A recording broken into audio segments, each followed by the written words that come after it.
الحمد لله نحمده ونستعينه ونستغفره ونؤمن به ونتوكل عليه ونعوذ بالله من شرور أنفسنا ومن سيئات أعمالنا من يهده الله فلا مضل له ومن يضلله فلا هادي له وأشهد أن لا إله إلا الله وحده لا شريك له وأشهد أن سيدنا ونبينا ومولانا محمدا عبده ورسوله أرسله بالحق بشيرا ونذيرا وداعيا إلى الله بإذنه وسراجا منيرا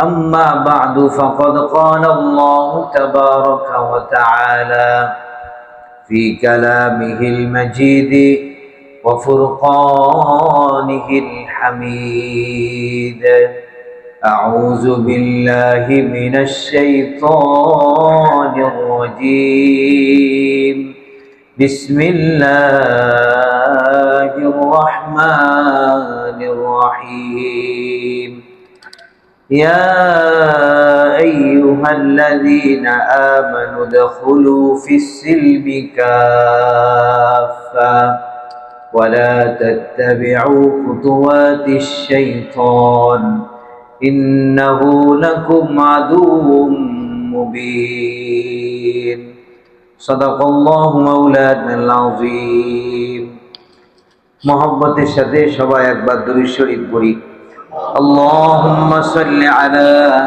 محمد وعلى آل محمد كما صليت على إبراهيم وعلى آل إبراهيم إنك حميد مجيد اللهم بارك على محمد وعلى آل محمد كما باركت على إبراهيم وعلى آل إبراهيم إنك حميد مجيد بلغ العلا بكماله كشف الدجى بجماله حسنت جميع خصاله صلوا عليه وآله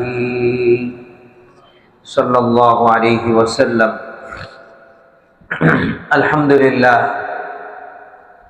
সর্বপ্রথম মহান আল্লাহ রাব্বুল আলামিনের দরবারে শুকরিয়া আদায় করি যিনি আমাদেরকে দীর্ঘ একটি সপ্তাহ পর জুমার সালাত আদায় করার উদ্দেশ্যে কল্যাণপুর শাহী মসজিদে আসার জন্য এবং জুমার পূর্বে অত্যন্ত গুরুত্বপূর্ণ কিছু বিষয়ের আলোচনা শুনে নিজের জীবনকে উজ্জ্বল করার মতো তৌফিক দান করলেন। মহা মালিকের দরবারে শুকরগুজার হই, হৃদয় উজাড় করে বলিষ্ঠ কণ্ঠে আওয়াজ দিয়ে সকলে পড়ি আলহামদুলিল্লাহ।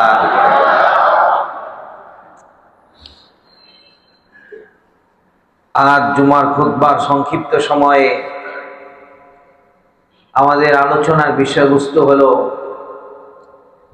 সূরাতুল বাকারার 208 নম্বর আয়াত। সূরাতুল বাকারার 208 নম্বর আয়াতে মহান আল্লাহ রাব্বুল আলামিন বলেন, ইয়া আইয়ুহাল্লাযীনা আমানু, হে ঈমানদারগণ, উদখুলু ফিস সিলমি কাফা, পরিপূর্ণভাবে ইসলামে প্রবেশ করো। কাজে আজকে আমাদের আলোচনার বিষয় হলো ইসলামে পূর্ণাঙ্গভাবে প্রবেশ করতে হবে।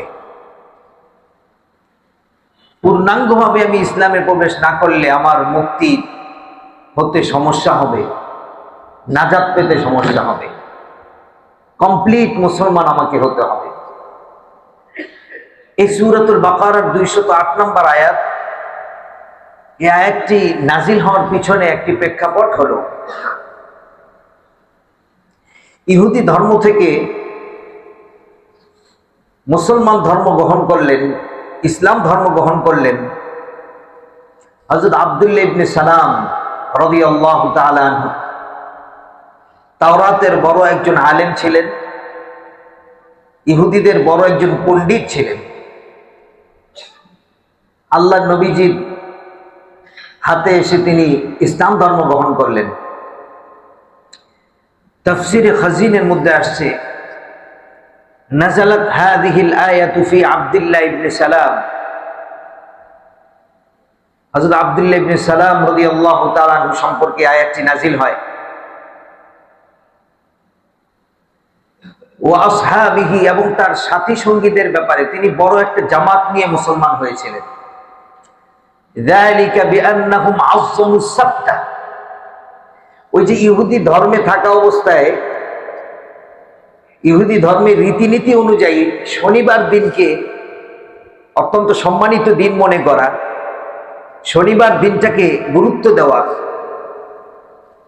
ওয়াকারিহু লুহুমাল ইবিল, এবং ইহুদি ধর্মে থাকা অবস্থায় উটের গোশত খাওয়াকে তারা নাজায়েজ মনে করতেন। মুসলমান হওয়ার পরও আব্দুল্লাহ ইবনে সালাম রাদিয়াল্লাহু তাআলা মনের মধ্যে ওই যে শনিবারকে সম্মান, উটের গোশত খাওয়াতে অপছন্দ ভাব, এটা রয়ে গেল। বাদা ইসলামিহিম, আল্লাহ রাসূল সাল্লাল্লাহু আলাইহি ওয়াসাল্লাম জানতে পারলেন, আল্লাহ তাআলা আয়াত নাজিল করলেন। আয়াত নাজিল করে জানিয়ে দিলেন, হে নবী আপনি জানিয়ে দেন, ইসলাম ধর্ম গ্রহণ করার পরে ইহুদি ধর্মের প্রতি বা অন্য ধর্মের রীতিনীতির প্রতি সামান্য মহব্বত থাকলেও সে পরিপূর্ণ মুসলমান হতে পারে নাই। তাকে বলেন পরিপূর্ণভাবে প্রবেশ করতে।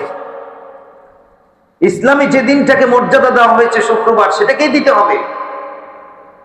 ইসলামে যতগুলো হালাল বিষয় আছে সবগুলোকে হালাল মনে করতে হবে, কোনো একটা বিষয়কে অপছন্দ করা যাবে না। ইসলামে যে সমস্ত বিষয়কে অপছন্দ করা হয়েছে কোনো একটাকে পছন্দ করা যাবে না।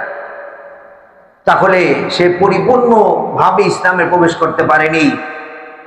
ঘোষণা দেন, উদখুলু ফিস সিলমি কাফা, তোমরা পরিপূর্ণভাবে ইসলামে প্রবেশ করো। কিছু কোরআন, কিছু বাইবেল, কিছু মুসলমানের নীতি, কিছু হিন্দুদের নীতি, কিছু মুসলমানের আখলাক, কিছু ইহুদিদের আখলাক, এই ইসলামের কোনো মূল্য নাই আল্লাহর কাছে। তুমি কমপ্লিট ইসলামে প্রবেশ করো। উদখুলু ফিস সিলমি কাফা। এই আয়াতটি আল্লাহর নবীজি আরো একবার উচ্চারণ করেছিলেন।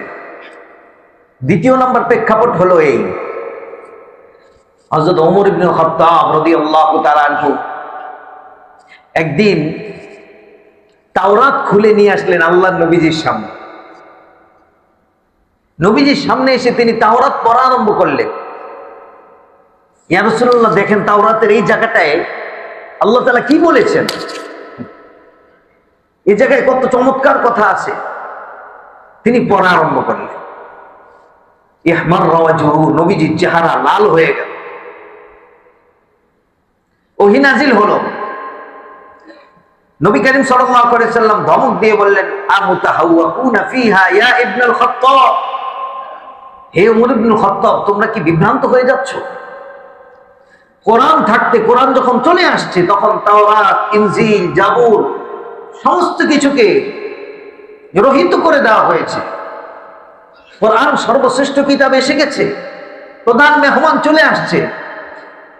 এখন আগের যত ধর্ম ছিল সঠিক ধর্ম ছিল, কিন্তু ইসলামকে পরিপূর্ণভাবে কমপ্লিট করে পেশ করে আগের ধর্মের কার্যকারিতাকে বন্ধ করে দেওয়া হয়েছে।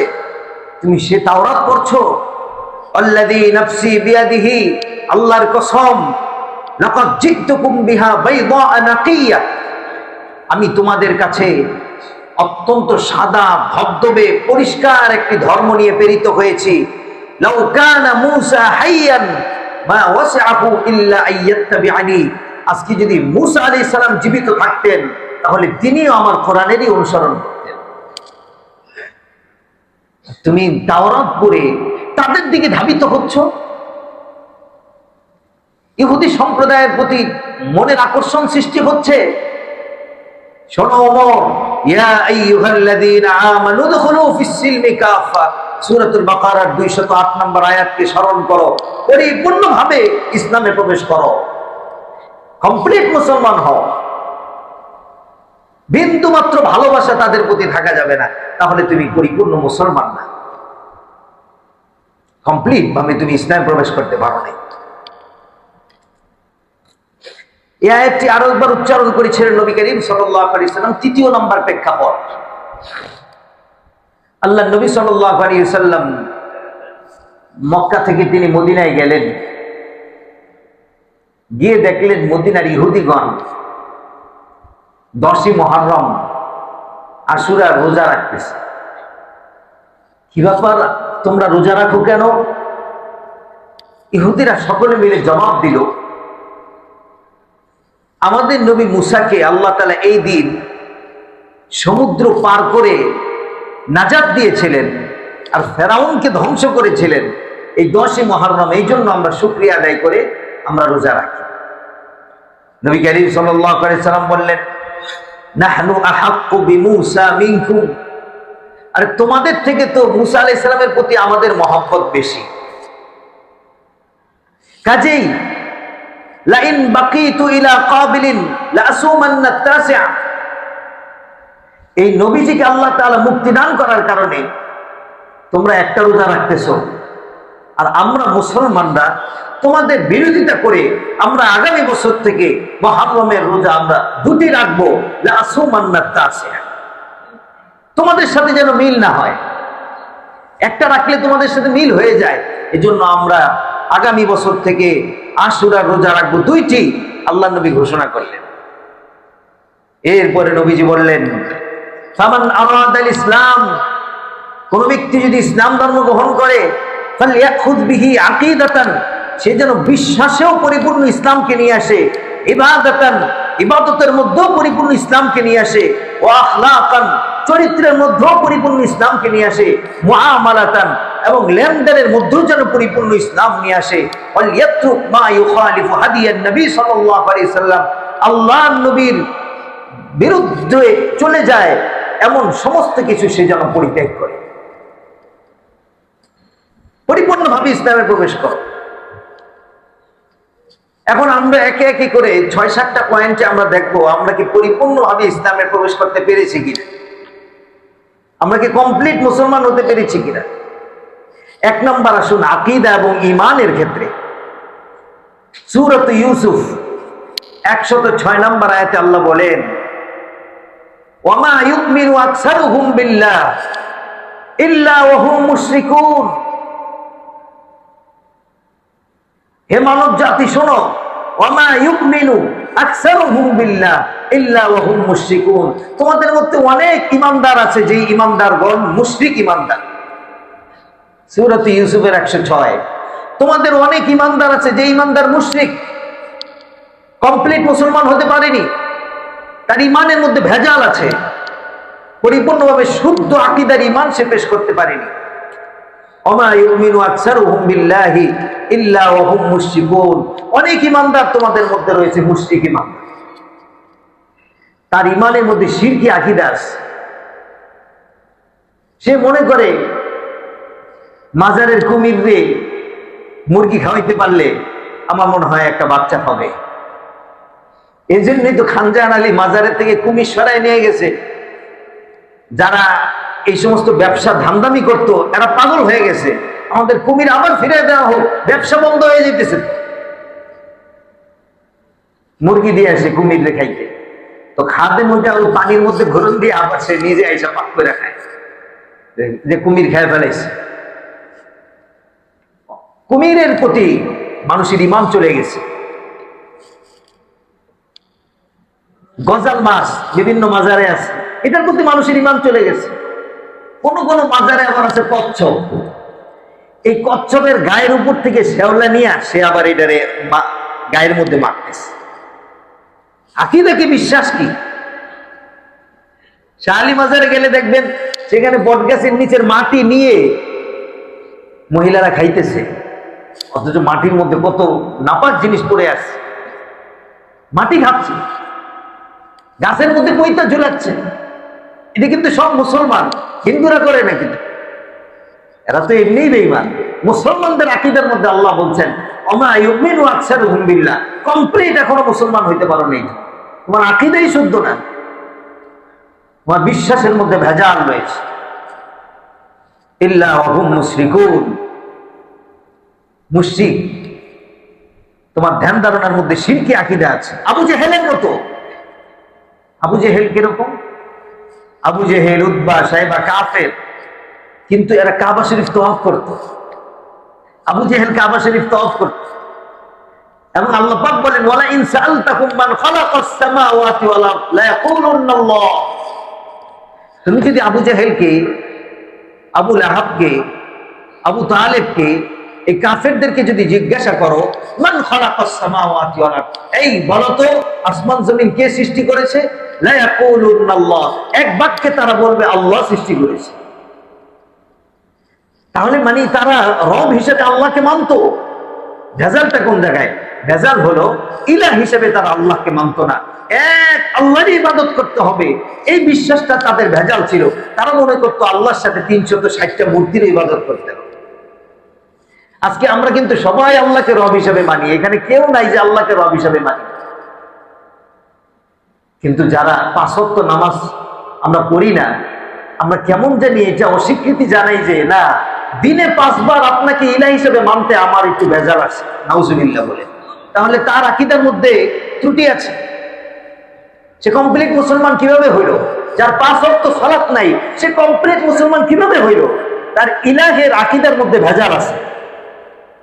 সে যতই বলুক আমি আল্লাহকে রব হিসেবে মানি, আপনি 5 ওয়াক্ত নামাজ পড়েন না, ফজর পড়েন নেই, তার মানে ফজরের সময় যে আল্লাহকে সিজদা দিতে হয়, এই বিশ্বাসটা আপনার ভেজাল আছে। না হুজুর বিশ্বাস করি, তাহলে মানতে আপনার ভেজাল আছে। জানার নাম ঈমান না, মানার নাম হলো ঈমান। ইহুদিরাও অনেক কিছু জানে, এই যে আবু জেহেল অনেক কিছু জানতো কিন্তু মানতো না, বেঈমান। আমরাও জানি অনেক, লেকচার দিতে পারবো ঘন্টার পর ঘন্টা, কিন্তু মানি না, বেঈমান। 1 নাম্বার দেখাইলাম আকীদায় ত্রুটি। পরিপূর্ণ মুসলমান হতে হলে আমার আকীদাটাকে স্বচ্ছ করতে হবে। কোন জায়গা দিয়ে শিরিক ঢুকছে কিনা সেদিকে আমার খেয়াল রাখতে। 2 নাম্বার পয়েন্টে যদি যাই, আমরা জীবন পরিচালনা করার জন্য যে অর্থনীতি পরিচালনা করি, আমাদের অর্থনীতির মধ্যেও পুঁজিবাদী অর্থনীতি, সমাজবাদী অর্থনীতি, সুদী লেনদেন আমাদেরকে আষ্টে পৃষ্ঠে ধরেছে। যদি কাউকে বলা হয় 1 কোটি টাকা দিব, মায়ের সাথে জিনা করবেন, বলবে না। অথচ এই লোক সামান্য 1000-2000 টাকার জন্য তার মায়ের সাথে জিনা করতেছে, নাউজুবিল্লাহ। সুদের সর্বনিম্ন গুনাহ, এর চাইতে বড় বড় 70টা গুনাহ রয়ে গেছে। আজকে সমাজের মধ্যে চলছে, আপনার কাছে যাওয়া হবে, ভাই 5000 টাকা যদি ধার দিতেন, সোজা উত্তর দিবেন যে না আমার কাছে ভাই নাই, কোরবানি গেছে, অনেক কষ্টে আছে। যদি বলা হয় যে ভাই দেওয়ার সময় 2000 বাড়ায় দিব না, এখন ওনার পকেট থেকে টাকা বাইর হয়ে গেছে, এখন কয় যে ঠিক আছে ভাই 10,000ই নেন, 15,000 দিয়ে। সমাজের চতুর্দিকে আমাদেরকে আস্তে পিষ্টে ধরছে সুদ, এটা কিছুই মনে করছি না। পরিপূর্ণ মুসলমান হইতে পারি, মুসল্লি হইতে পারি, কিন্তু অর্থনীতির মধ্যে এই ভেজাল থাকার কারণে আমি পরিপূর্ণ মুসলমান এখনো হতে পারি। এজন্য দেখতে হবে 2 নাম্বার, আমি যে ইনকাম করতেছি, আমার ইনকামের মধ্যে, ইনকাম সোর্সে হারাম ঢুকছে কিনা।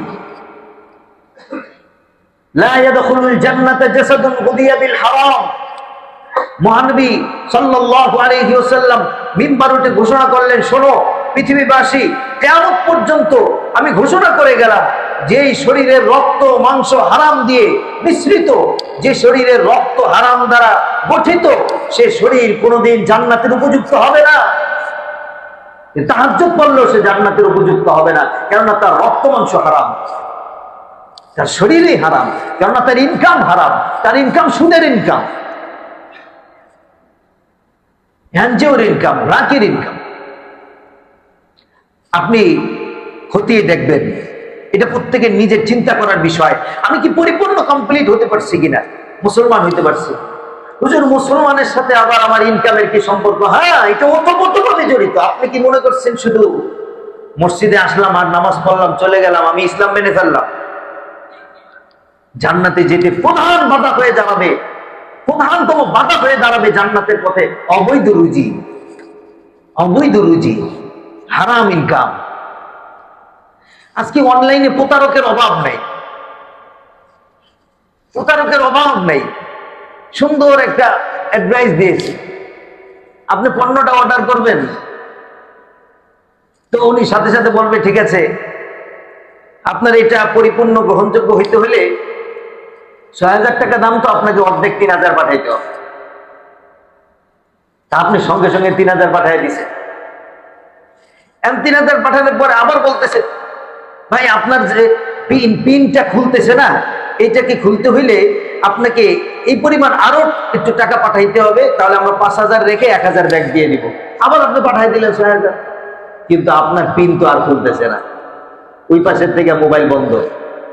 এইভাবে অহরহ অনলাইনে প্রতারণা চলতেছে। মানুষের কাছ থেকে কিভাবে টাকা হাতায় নেওয়া যায়,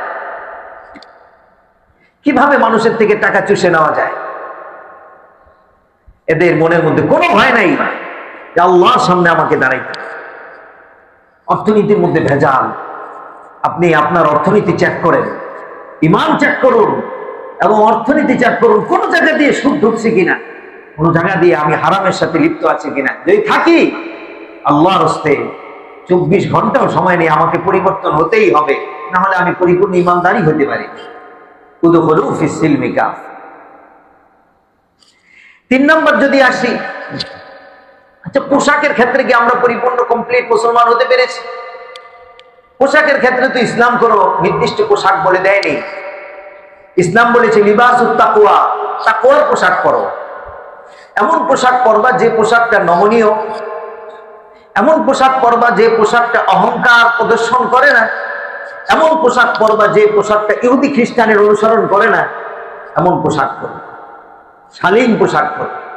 সেখানেও আমরা অশালীন পোশাক নিয়ে এসেছি, আমরা নিজেরাই কিনে দিচ্ছি আমাদের ফ্যামিলিকে, আমাদের পরিবার পরিজনকে এমন পোশাক কিনে দিচ্ছি,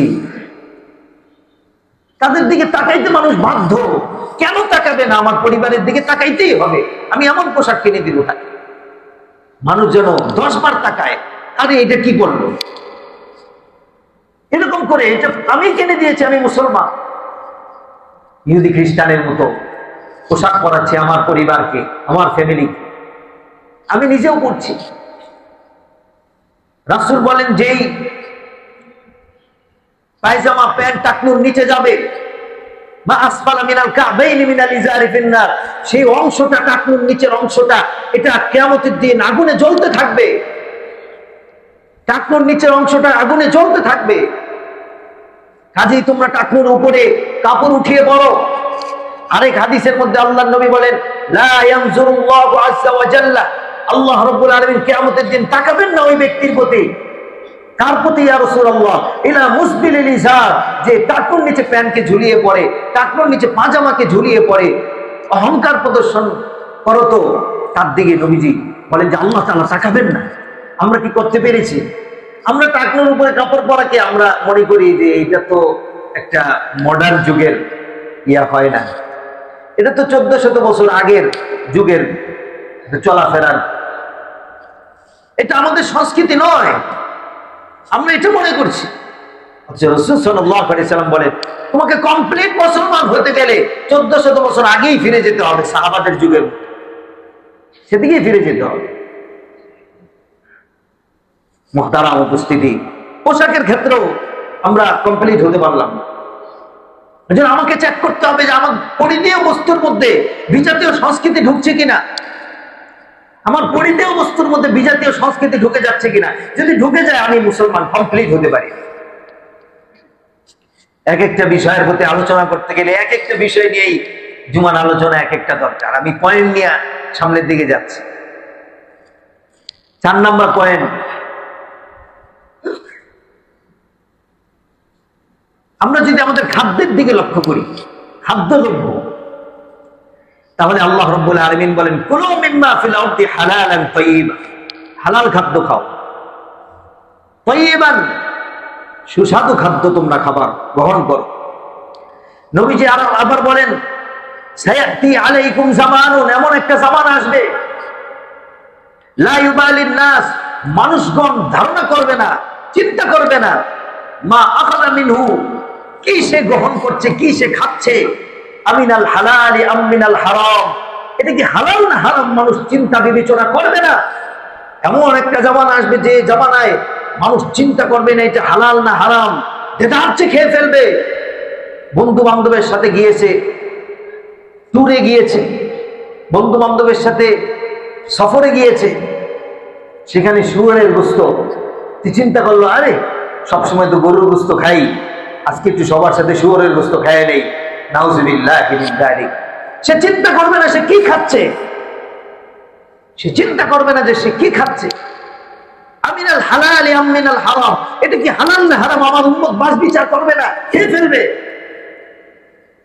এই খাদ্যটা কোত্থেকে আসলো, খেয়ে ফেলবে। এই টাকাটা কোত্থেকে আসলো, এই বাস বিচার করবে না, সে খেয়ে ফেলবে।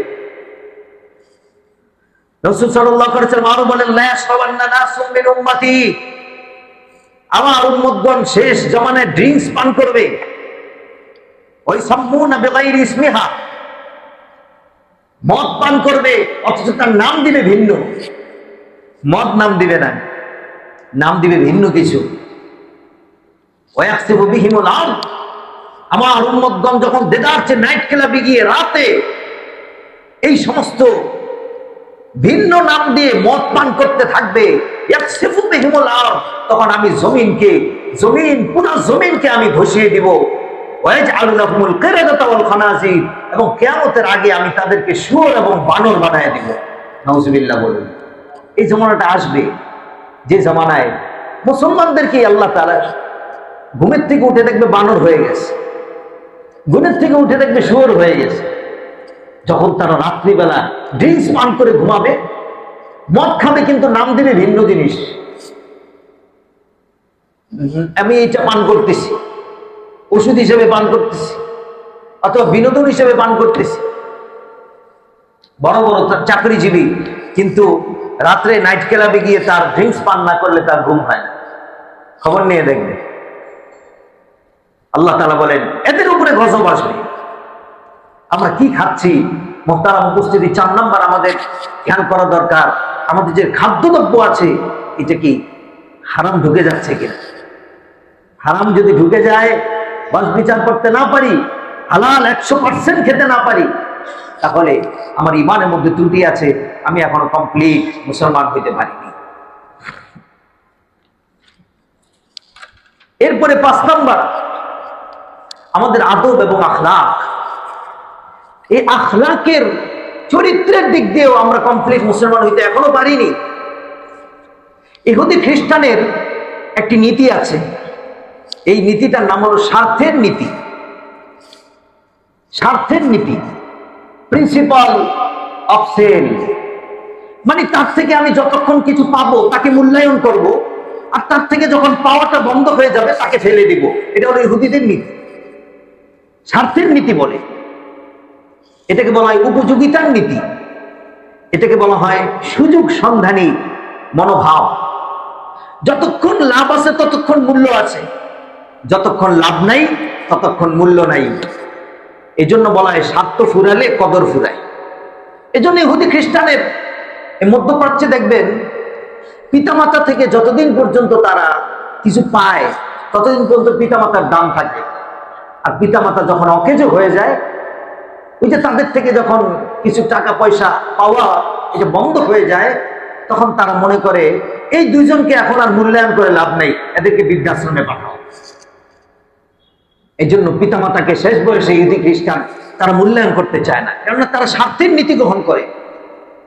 আবার মাকে অনেক সময় ঘুরতে নিতে, মানে ঘোরার কথা বলে দূরের উঁচু কোনো পাহাড়ে উঠিয়ে হুইল চেয়ার সহ পাহাড় থেকে ধাক্কা দিয়ে ফেলে দেয়, যে এই মহিলাকে এখন আর রেখে লাভ নেই, যেহেতু তার থেকে আমি কোনো কিছু পাচ্ছি না।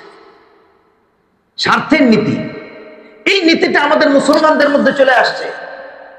আমরাও মনে করি আমাদের পিতামাতা এখন তো তাদের কাছ থেকে আমাদের কিছু পাওয়ার নাই, এখন যা আছে আমাদের থেকে শুধু যাওয়া, এই জন্য কোন রকম মরে গেলেই ভালো হয়। নাউজুবিল্লাহ, নাউজুবিল্লাহ। হাজারো ঘর রয়েছে এরকম সভ্য এবং উচ্চ শ্রেণীর, অনেক এলাকা রয়েছে এরকম যে এলাকার বিল্ডিং গুলো থেকে মা বাবার বোবা কান্নাগুলো ভেসে আসে। এই কান্নাগুলো শোনার কেউ নাই, তার পাশে ছেলেও নাই, মেয়েও নাই, আর তার পাশে তো বউরা নাই। আমি ইঙ্গিত করছি মিরপুর পল্লবীর সেই ঘটনা। মা একটা রুমের মধ্যে 7 দিন 9 দিন ধরে মরে পচে আছে। তার এক ছেলে বুয়েটের শিক্ষক, আরেক ছেলে উপসচিব, আরেক ছেলে কানাডা প্রবাসী, আরেক মহিলা ইংলিশ লেকচারার। বিবেক আসমানে উঠে যাওয়ার কথা। তাদের কেমন শিক্ষা তারা গ্রহণ করলো? এই মা অবশ্যই তাদেরকে শিক্ষা দিতে কোন রকম ঘাটতি করে নেই। এই মা অবশ্যই সর্বোচ্চ শিক্ষাটা তাদেরকে দিয়েছে। এই বাবা অবশ্যই সর্বোচ্চ লেভেলে পৌঁছানোর চেষ্টা করে মরেছে, তারা সর্বোচ্চ লেভেলে পৌঁছেছে। বুয়েটের মতো জায়গায় শিক্ষক হওয়া, উপসচিব হওয়া, যুগ্ম সচিব, আবার কানাডা প্রবাসী। মা সর্বোচ্চ করেছে, অথচ শেষ বয়সে মার পাশে কেউই নাই। একটা মহিলা 7 দিন ধরে মরে পচে আছে, তার এই পাশটা ঘা হয়ে গেছে, পোকা হয়ে গেছে। একটা লোক কি প্রবেশ করলো না যে আহা মা কি খেয়ে আসে, একটু দেখে আসে, আহা মা কি সকালবেলা নাস্তাটা করলো কিনা, আহা এখন তিনি উঠতে পারতেছে না, কি করতেছে একটু দেখে আসি, দেখার জন্য ফুসকিও দিল না। অবাক করা কাণ্ড। এরকম অমানুষ হয় কিভাবে? এরকম হাইওয়ান হয় কিভাবে? এরকম জানোয়ার হয় কিভাবে মানুষ? এই শিক্ষিত নামের অশিক্ষিত মানুষ, সে শিক্ষা পেয়েছে কিন্তু দীক্ষা পায়নি। সে শিক্ষিত হয়েছে কিন্তু মানুষ হয়নি। তার ভিতরে সেই মানবতা বোধ জাগ্রত হয়নি। এই জন্য দুঃখ লাগে মুহতারাম ভাই, এইখানেও আমরা বাবা মার খেদমতের ক্ষেত্রে ইহুদি খ্রিস্টানের নীতি আমরা গ্রহণ করে বসে আছি, যে তাদেরকে বৃদ্ধাশ্রমে পাঠায় দেয়। হযরত আব্দুল্লাহ ইবনে ওমর রাদিয়াল্লাহু তাআলা আনহু একদিন হজে গেলেন, একজনকে দেখলেন মাকে কাঁধে নিয়ে সে হজ করাচ্ছে। তো আব্দুল্লাহ ইবনে ওমর রাদিয়াল্লাহু তাআলাকে এসে বললেন, আতারানি জাযাইতুহা। আব্দুল্লাহ ইবনে ওমর, আপনি কি মনে করেন আমি মায়ের এই দুধের যে প্রতিদান আমি কিছুটা দিয়েছি, এই যে কষ্ট করে হজ করছি, তার যে ঋণ আছে আমি ঋণটা কিছু শোধ করেছি, আপনি কি মনে করেন? আব্দুল্লাহ ইবনে ওমর রাদিয়াল্লাহু তাআলা বললেন, লা ওয়ালা বিজাফরাতিন ওয়াহিদা। না, তোমার মা তোমাকে প্রসব করার সময় যে বড় বড় দীর্ঘ শ্বাসগুলো ছেড়েছেন, একটা শ্বাসেরও ঋণ তুমি পরিশোধ করতে পারো না। একটা শ্বাসের ঋণ পরিশোধ করতে পারো, আর তুমি বলছো তার দুধের ঋণ পরিশোধ করতে পেরেছো। কত বড় মানুষ! হামালাতহু উম্মুহু ওয়াহনান আলা ওয়াহান। কষ্টের পর কষ্ট করে তিনি তোমাকে গর্ভধারণ করেছেন। ওয়াদাআতহু কুরহা, কষ্ট করে তিনি তোমাকে প্রসব করেছেন। হৃদয় রব্বি, তার সন্তুষ্টির সাথে আল্লাহর সন্তুষ্টি জড়িত, তার অসন্তুষ্টির সাথে আল্লাহর অসন্তুষ্টি জড়িত। তাকে তুমি কিভাবে ফেলে দিতে চাও? মনে রাখবে, তার 2টা হাত আল্লাহর কাছে উঠলে, আল্লাহর কাছে উঠলে দিন যেরকম দ্রুত গতিতে যায়, তার চাইতে দ্রুত গতিতে মায়ের দোয়া কবুল হয়। আজকে সেই মা বাবা অবহেলায় পড়ে আছে, গ্রামে কোনো খোঁজ খবর নেই, কোনো মানুষও নেই তাদেরকে দেখাশোনা করার জন্য। আমি এস্টাবলিশ হয়ে গেছি, মা বাপকে বৃদ্ধাশ্রমে পাঠিয়ে দিচ্ছি। কাঁদা উচিত, চিৎকার করে। কেমন ব্যবহার করছি আমরা তাদের সাথে? তারা আমাকে বকাঝকা দিবে, কিন্তু আমার কোনো উফ শব্দ করা যাবে না মা বাপের সামনে। এই জন্য শুধুমাত্র সন্তানকে টাকার পথ না দেখাই, সন্তানকে মানবতা বোধ শিক্ষা দেওয়ার জন্য লুকমান হাকিমের মতো পদক্ষেপ গ্রহণ করি। মাঝে মাঝে বসাই তাদেরকে, বসিয়ে পিতার মর্যাদা, মাতার মর্যাদা, তাদের করণীয়, এগুলো তাদেরকে শিক্ষা দেই। মুহতারাম উপস্থিতি, সর্বশেষ আমাদের যে সংস্কৃতি রয়েছে, সংস্কৃতির মধ্যেও আমরা কমপ্লিট মুসলমান হতে পারিনি। আমাদের সংস্কৃতির মধ্যে গান বাজনা চলে আসছে প্রতিনিয়ত। নবীজি এই জন্য দুঃখ করে বলেন, ইদা আসবাহা আসবাহা বিত্তাগান্নি, আমার উম্মত সকাল যাপন করবে গান বাজনা দিয়ে। আমার উম্মত সন্ধ্যা যাপন করবে গান বাজনা দিয়ে। এখন কোন মুসলমানের কোন অনুষ্ঠান গান বাজনা ছাড়া হয়ই না। এটাকেই আমি বর্তমান যুগের মডার্ন যুগের একটা মনে করছি যে আমার বিবাহের অনুষ্ঠান ছেলের মানে গান বাজনা বাজতেই, জন্মদিনের অনুষ্ঠান গান বাজনা লাগবেই, আকিকার অনুষ্ঠান গান বাজনা লাগবেই। আল্লাহ নবী বলেন যারা সকাল সন্ধ্যা গান বাজনা নিয়ে কাটাবে তাদেরকেই আল্লাহ তাআলা কিয়ামতের আগে শুয়োর বানিয়ে দিবেন, এবং তাদেরকে আল্লাহ তাআলা কিয়ামতের আগে বানিয়ে দিবেন বানর। আমাদের সংস্কৃতিটার মধ্যে এটা ঢুকলো কিভাবে? আমি যে আয়াত তেলাওয়াত করেছি পরিপূর্ণ ইসলামে প্রবেশ করো, এই যে এই মাসে বিশ্বকাপ ফুটবল শুরু হচ্ছে, ওই আয়াতের সাথে এটা মিলান। ফুটবল খেলা একাকীভাবে নাজায়েজ নয়, 4 শর্তের সাথে খেলা জায়েজ। 1 নাম্বার, যে শর্তের মধ্যে বিনোদন, যে শর্তের যেই খেলার মধ্যে শারীরিক ব্যায়াম থাকে। 2 নাম্বার, যে খেলার মধ্যে শরীয়ত লঙ্ঘন হয় না। 3 নাম্বার, যে খেলার মধ্যে অপচয় নাই। 4 নাম্বার, যে খেলার মধ্যে জুয়া নাই, ওই খেলা জায়েজ। কাজে আমি যদি ফুটবল খেলা খেলি শারীরিক ব্যায়ামের জন্য 1 নাম্বার শর্ত পাওয়া গেল। 2 নাম্বার, শরীয়ত লঙ্ঘন না করে নামাজ কাজা হলো না, আমি হাঁটুর উপরে প্যানও উঠাইলাম না, হাঁটু ঢেকে খেললাম, 2 নাম্বার শর্ত পাওয়া গেল। 3 নাম্বার, কোনো অপচয় করলাম না, 3 নাম্বার শর্ত পাওয়া গেল। 4 নাম্বার, আমি কোনো জুয়া আনলাম না খেলার মধ্যে, 4 নাম্বার শর্ত পাওয়া গেল। খেলেন আপনি, 4টি শর্ত পাওয়া গেল জায়েজ।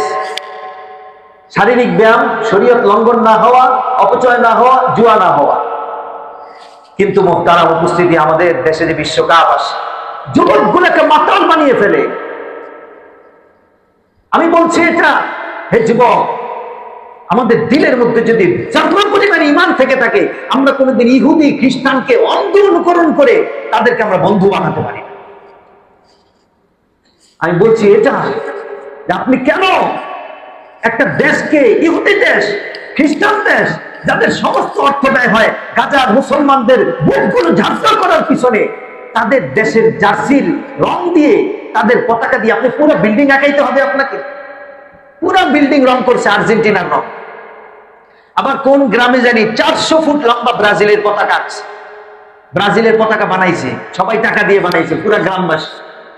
আবার অনেকে এখন থেকে জার্সি কিনা রাখছে, আমি জার্সিটা গায়ে দিব ওই দিন। আবার অনেকে নিয়োগ করে রাখছে, আমি এবার মেসি যে কাটিংটা দেবো ওই কাটিংটা দিয়ে আমি এবার চুলটা কাটবো। আবার অনেকে নিয়োগ করে রাখছে, নেইমার এবার যে কাটিং নিয়ে আসবে এটা আমি দিব সবার আগে। নাউজুবিল্লাহ মিন যালিক। জাল্লা পরিমাণ ঈমান থেকে থাকলে, সে কোনোদিন তার বুকের মধ্যে গায়রাত থেকে থাকলে, একটা ইহুদি খ্রিস্টান যার সমস্ত কিছু মুসলমানদের রক্তের পিছনে খরচ হয়, খুনের পিছনে খরচ হয়, সে ইহুদি খ্রিস্টানকে সে নিজের আপন বানাতে পারে না, বন্ধু বানাতে পারে না, অনুসরণযোগ্য বানাতে পারে না, অনুকরণীয় বানাতে পারে না।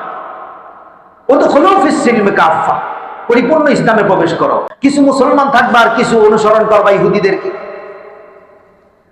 রাসূল সাল্লাল্লাহু আলাইহি ওয়াসাল্লাম একবার রাগ হয়ে গেলেন। একবার আল্লাহর নবীর সামনে এসে এক কাফেরের প্রশংসা করা হচ্ছে। নবীজি বাইহাকী শরীফের হাদিস শোনাচ্ছে, ইদা মাদাহাল ফাসিকা, নবীজি বললেন, এই শোনো, থামো। যখন কোন ফাসিকের প্রশংসা করা হয়, যখন কোন কাফেরের বাচ্চার প্রশংসা করা হয়, যখন কোন ইহুদের প্রশংসা করা হয়, গদবার রব্বু, আল্লাহ রাগান্বিত হন, ওয়াতাজ্জালাহু আরশুর রহমান, আল্লাহর আরশ কেঁপে ওঠে। আমরা কত প্রশংসা করি, আরে বাবারে মেসি যে খেলাটা খেললো এবার, প্রশংসা করতেছি, পারি না তারে আব্বাটাকে ফেলাই, এত মহব্বত। আবার ওই দেশ হারলে আবার আত্মহত্যা করে, আবার ওই দেশ হারলে আবার তার খানা দানা বন্ধ। আবার কোন গ্রামে কোন দেশে জানি 2 গ্রুপ মারামারি লেগে গেছে অলরেডি টেটা নিয়ে। আল্লাহু আকবার, আল্লাহু আকবার। খেলা কোন জায়গায় আর মারামারি লাগতেছে আমাদের বাংলাদেশ। মুহতারাম উপস্থিতি, আমি আমার খুতবার সর্বশেষে আপনাদেরকে আহ্বান জানাবো, 208 নম্বর আয়াত পরিপূর্ণভাবে কমপ্লিট ইসলামের মধ্যে প্রবেশ করি। আমরা ইমানের ক্ষেত্রে, আমরা লেবাসের ক্ষেত্রে, অর্থনীতির ক্ষেত্রে, খাদ্যের ক্ষেত্রে, এবং পিতামাতার খেদমতের ক্ষেত্রে, এবং সংস্কৃতির ক্ষেত্রে আমাদের মধ্যে যেন বিজাতীয় সংস্কৃতি না ঢুকে। একটা হলো খেলা দেখা, আরেকটা হলো অন্ধ অনুকরণ করা, দুই জিনিস। একটা হলো খেলা, আরেকটা হলো বিজাতিদের খেলাকে প্রমোট করে সেইখানে নিজেকে ওইটার মধ্যে মত্ত করে ইসলামকে বিসর্জন দিয়ে দেওয়া, সেটা আরেক জিনিস। ইসলাম বলে তুমি এমনটা হবে না, তুমি কোনোদিন এইভাবে অন্ধ অনুসরণ করবা না, ইহুদি খ্রিস্টানকে বন্ধু বানাবা না, তার চুলের কাটিং তোমার চুলের কাটিং হইতে পারে না, তার শরীরের জার্সি তোমার জার্সি হইতে পারে না। তোমার নাম তো মুসলমান, তুমি কেন তোমার নাম ইহুদিদের মতো মেসি রাখছো? তোমার নাম তো মুসলমান, তুমি কেন একটা ইহুদির নাম দিয়ে তুমি জার্সি গায়ে দিলে? এটা আমরা যদি বুঝি তাহলে আজকের এই খুতবা সার্থক। সূরা বাকারা 208 নম্বর আয়াতটা নিয়ে আরো গভীর চিন্তা করব। আজকে সময় শেষ। আল্লাহ রাব্বুল আলামিন যা কিছু বললাম আমাকে আপনাদের সকলকে এর উপরে আমল করার তৌফিক দান করুন, আমিন।